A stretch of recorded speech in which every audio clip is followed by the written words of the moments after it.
when we move from the sex concept to the cleaving, it takes work with the cleaving. It's two people becoming one.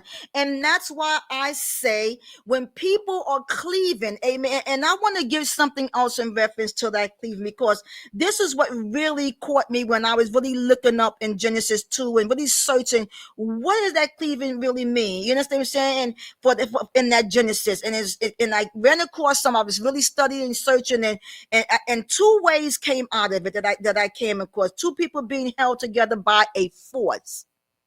By a force, okay? By a force, spiritual and physical unity that represents marriage. And so that's why I've always say that represents marriage, and then the intimacy, the shared destiny, and the inseparable bond. And that's why I said on the last podcast was that, people get that certificate, but there is no cleaving. And then you wonder why, because people put so much faith in that certificate, like as if, oh, well, we got married, but yet they're not doing all of it, and then they wind up not married.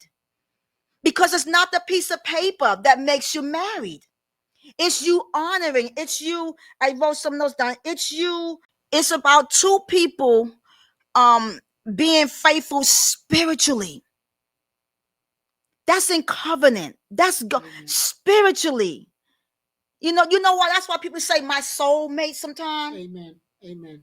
Your soul is your spirit. Amen. Amen.